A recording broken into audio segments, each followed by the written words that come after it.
Hello, guys. Good day. This is Anna Free Enforcement Club. Today, we are going to talk about stubbornness. We are going to redefine stubbornness as the source of power within.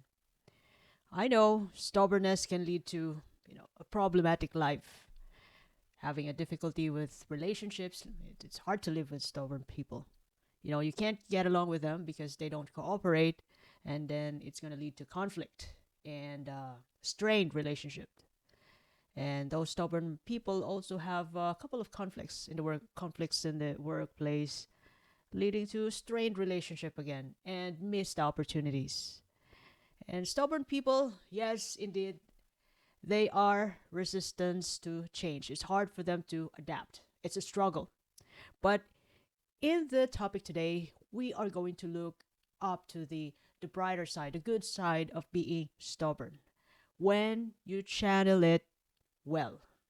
Okay, just one condition: channel your stubbornness well. Channel it into something, creating something good. Now, how can you take advantage of your stubbornness if you are ever stubborn?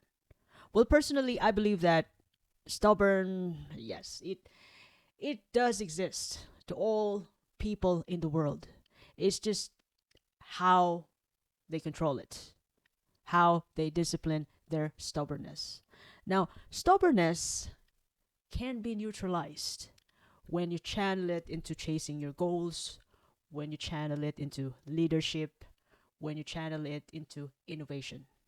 Now, how can you neutralize the energy of stubbornness? You can do it by means of coupling it, mixing it with optimism, open mindedness, and persistence. Of course, as a stubborn person, you're already persistent, but you have to make it, you have to mix it with optimism, open mindedness. So, in that way, you can able to receive feedback. You'll be flexible enough to change your ways in order to reach that goal. Keep the focus and not be resistance to change. And when you are optimistic, persistent, stubborn, you can you have a strong belief. You possess a strong belief of the ability to overcome challenges and setbacks, viewing obstacles as an opportunity for you to grow, to innovate, to improve, rather than roadblocks to success. And another good thing about being stubborn is you are definitely undeterred by naysayers. You're deaf enough to listen to those people who's going to bring you down, who doesn't believe in you. Those people who's going to tell you you can't do it. Be practical. Look, you're not in that situation right now. You don't have the resources. You turn into deaf. You don't listen to them. You still chase your goals. You choose to persevere with unwavering confidence and positivity that whatever it takes, with or without resources, today I'm going to get the resources and get this thing done. As it's in the Bible, it says in the Bible that, a man without a vision will perish, shall perish. You don't need, education, degree, doctorate. It's not in the Bible. Dream, vision is in the Bible. Your dream will get you the education. Your dream will get you the money, will get you all the resources you need. All you have to have is just a dream. Now, stubbornness have a negative, results. But if you mix it, if you combine it with optimism and growth mindset, you will definitely make it. Now, we are going to dive in the top six potential advantages of being stubborn in various aspects in life, including leadership, goal chasing, innovation, and other ventures. Now, the first one is when you are stubborn, you are definitely persistent. It only depends on where or which idea you are persistent of. whether you are flexible or not. You are definitely persistent. Stubborn people manifest strong persistence and determination in pursuing their goal. That is why they are more likely to persevere in the face of challenges and setbacks, inspiring their team to do the same. So, when you are stubborn, you have the focus and drive to channel your energy and efforts into pursuing your main objectives with unwavering dedication. And when you are persistent, you also have a strong conviction. And that conviction will make you less likely to be influenced by peer pressure. So that's the good thing about it. You'd say to those naysayers, to anybody who's going to discourage you about chasing your dream, you just tell them, look, you have to stay away. Get away. This is mine. This is my journey. I own it. I own the good, the bad, and the ugly of the outcomes along the way. I own this. Get away.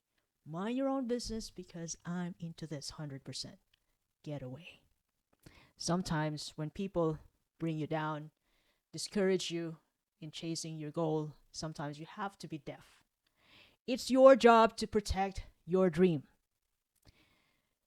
And, blaming other people, telling them that they're the reason why you didn't chase your dream, it's a terrible reason. Terrible reason. And you're not going to be angry. It's not possible to be angry at those people to the when you get to the point that you're about to sign off your life away, sign off from this planet. And you know the truth. Even if you are blaming them, you know the truth that it's your job to chase your dream, to work on your dream, to make it work. So blaming is just secondary. It's just a cover up. You know the truth. And when you are stubborn, number 2 is you're going to be resilient. You are less likely to be deterred by failures or criticism. You are most likely to bounce back stronger and better, especially when you failed, when you declared bankruptcy. You come back better, stronger, wealthier, richer, and more determined to succeed. Well, resilience could be crucial in leadership roles when you are navigating along the way and the situation is kind of volatile and uncertain. You can use your stubbornness to really keep your eyes on the prize, even though you need to take a rest in the meantime, but you plan it out when to come back. But you really have to come back. It has to be done since you've already started it. And when you are resilient as a person, as a stubborn person, number 3 is you are more likely to succeed in innovation. Stubbornness can drive innovation by encouraging individuals to challenge the status quo and explore new ideas. When you are stubborn, you are unwilling to accept conventional wisdom, and you are more likely to push boundaries and innovate in any industries. Just pick one and dominate. Just like what Steve Jobs did. Bill Gates, AI inventors. Who else? Big businesses. Walmart, Tesco, Shell. That's one great innovation. And they don't listen about what other people say. And whatever the changes that comes along, they can adapt. They are adaptive because they are optimistic and persistent.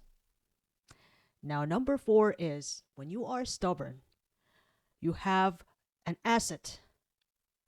Now, stubbornness is an asset, one great asset of a visionary leader. So I'm talking about those leaders with clear vision for the future, unwavering vision. So these people they stay committed to their vision despite of the oppositions or skepticisms. They even inspire others to rally behind their cause and work towards a common goal. That is because they stay committed and they are stubborn enough to really get what they want. And that's how they start to make huge, huge change. It all starts in themselves. Now, when you are stubborn, you are also good in number five, which is problem solving. Stubbornness can drive individuals to persistently seek solutions to complex problems. And when when you are stubborn, you are unwilling to accept defeat. You are more likely to explore alternative approaches and find creative solutions to solve the challenges, to meet the challenges, to resolve the issue, no matter how small or big it is. Get it done. And you are decisive. You provide clarity about your wants, your needs, and your direction, which is important in a team. And this decisiveness is a streamline in decision making process, reducing hesitation and procrastination. Get it done. And when you are stubborn, number six, you can maintain integrity and values of your own. You uphold your own principles and values, even in the face of pressure to compromise. That is why some people, some heroes died. That is why they called heroes, because they died for their values, for their principles. They died for their calling. Like Jose Rizal, he died for Philippines. He died for freedom. And there are also other leaders who died for their countries. That is why they are called heroes. They are the leaders who are steadfast in their convictions, inspire trust and respect from their followers. And when you maintain your integrity, when you have integrity and values in yourself, you also have clear boundaries and self-awareness. Stubborn people are often have clear boundaries and a strong sense of self. That is why they know already that they're stubborn. They know their limit. They know when to change. They know when to stop. And that is important in building a healthy relationship with themselves and with others. And they also stand up for themselves when necessary. Look, while stubbornness can offer advantages, it's also essential to strike the balance with flexibility, open-mindedness, to avoid rigid and resistance to change. Because you have the tendency to be rigid, to struggle in changes when you are stubborn.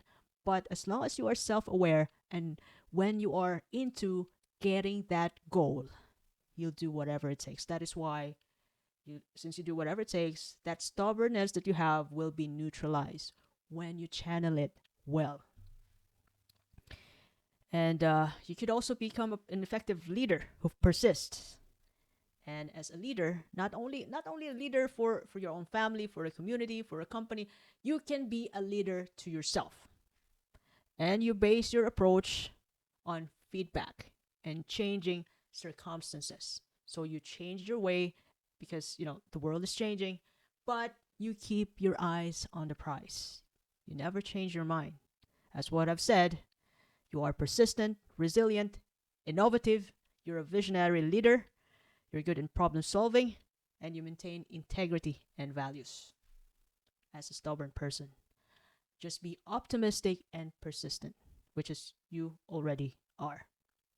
And once again, if you like this content today, you can share it to your family and friends. You can follow me in YouTube, Facebook, Spotify, and Apple Podcasts. I am also on YouTube Podcast. This is Anne of Free Enforce Me Club. Have a lovely day ahead, and I do appreciate your time. Thank you once again.